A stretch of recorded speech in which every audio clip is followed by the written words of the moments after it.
Hey, welcome to the Backwoods Gourmet. Today, I'm going to show you all the basics to making your own venison burger. Now, if you don't have a processor to do this all for you, you can do it right at home or right at your camp.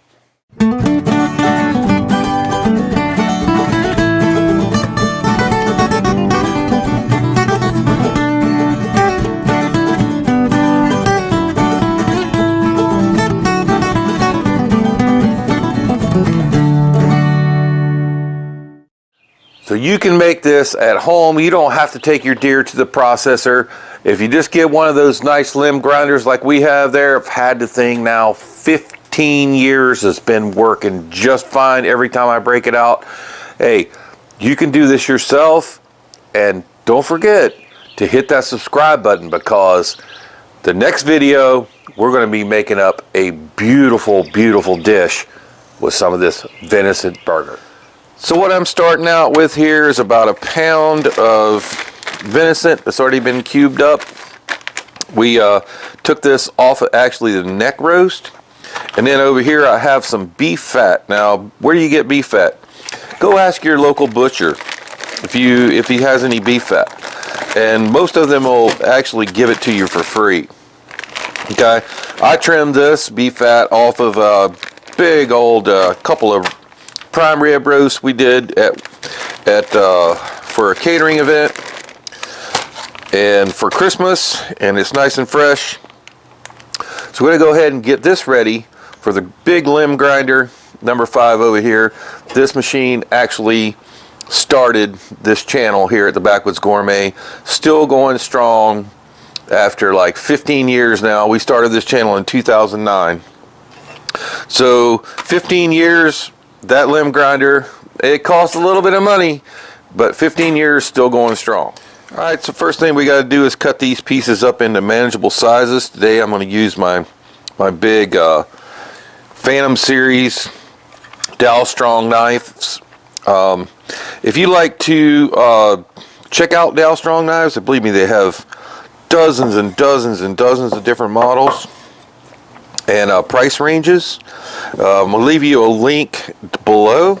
Make sure you check out that link in the comment section, and I'm going to put it in the comment section and in the description box below for a nice discount code for any of the DALSTRONG knives.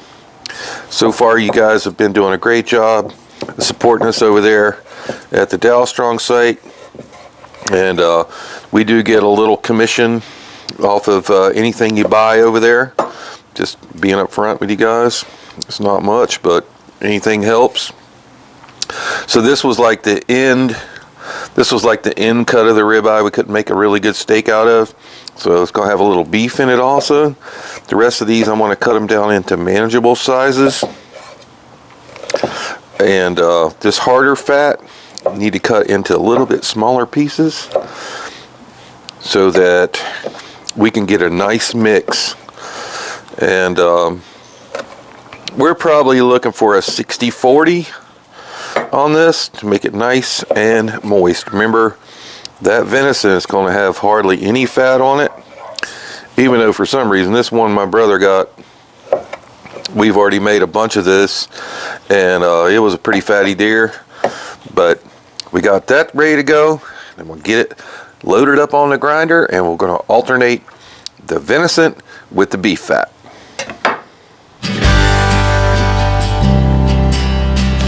Alright, so I'm going to go ahead and put in our venison, what we're going to do here for example for you today. I'm going to go ahead and get that up there, and remember, some of this is actually lean beef, and I suggest you do this on a cool day. Like today, it's like in the 50s out here at the outdoor kitchen.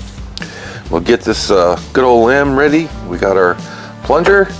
We'll get it ready to go ahead and grind it all up, and we're going to alternate between the venison and the beef fat.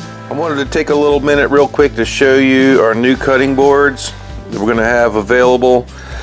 These are live edge oak, and there's some spalted oak. It's got some spalting going on it. It's very interesting. Some of them have crotch figures in them like this one does. They're all going to have the Backwoods Gourmet Fish Hunt, Cook, Eat, and Live routed into them CNC and then epoxy filled. It's epoxy filled, so it's perfectly smooth. So that's epoxy pour. Any cavities they have in them are also epoxy filled, because some of these live edge slabs are very interesting. So if you guys have any interest in your own Backwoods Gourmet cutting board, this is actually made from the exact same tree as our countertop here that we use all the time here in the outdoor kitchen. And they're done with Watco cutting board oil, so they're food safe. Reach out to me either here in the comments or at our Gmail address. That's backwoodsgourmetchannel@gmail. Hit us up and get in contact and we'll talk about it. Alright, so it's a pretty simple thing. I have put a little bit of spray olive oil down the chute and in the head of the grinder, just to get things going, help things keep from sticking in the throat. Let's go ahead and kick her on and get her started.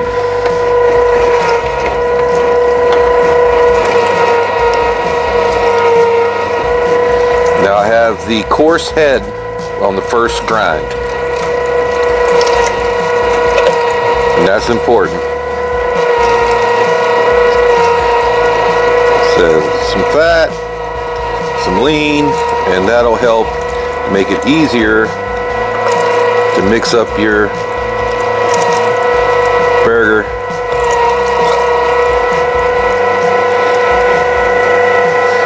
And I hardly ever have to feed this thing, but every once in a while a piece will get stuck and I have to give it a little feed.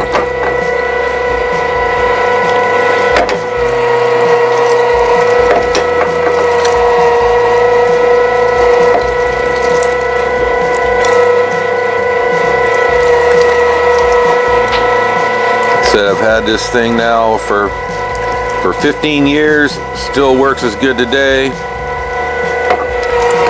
as it did the day I got it. I did sharpen the blades on it today,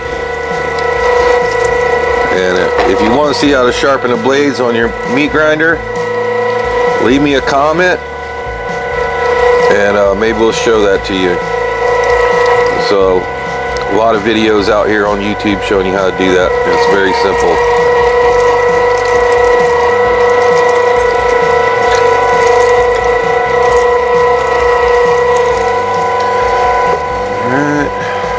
Almost done with this little batch, and you can do as much as you want. So this is what your first grind should look like.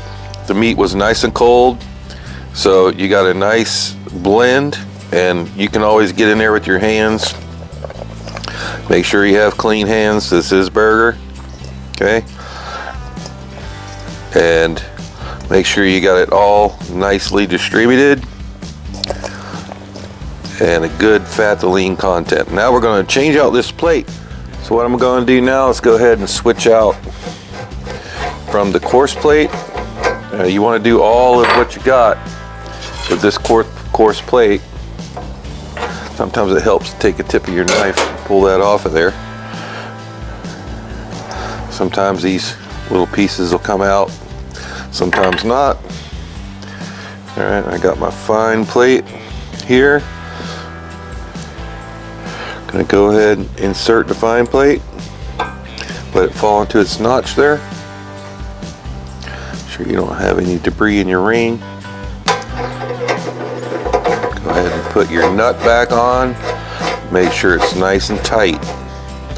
All right, and all the rest of this bowl goes back up top. All right, so we're just going to gently feed all of our coarse grind back through the fine plate, and now it's starting to look like burger. Now if you wanted to make chili with yours, you can use that coarse grind. It's excellent for chili.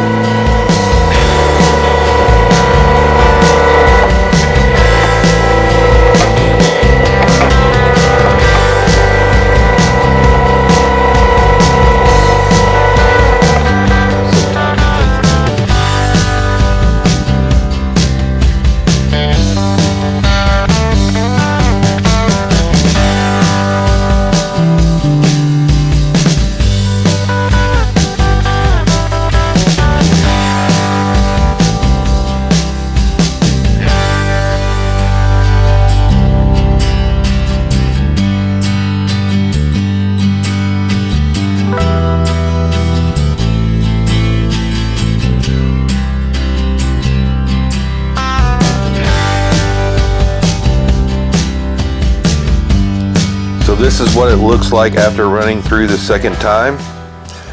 You notice that it's not really clinging together very good. And what I find is you could use it at this point for like taco meat, stuff like that. Works excellent. It's easy to break apart.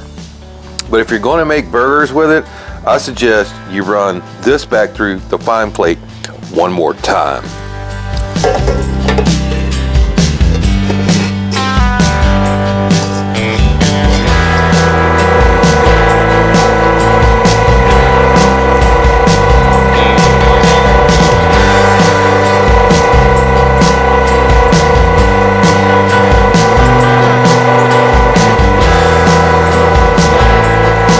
See it nice and stringy like that, means it's starting to tack together.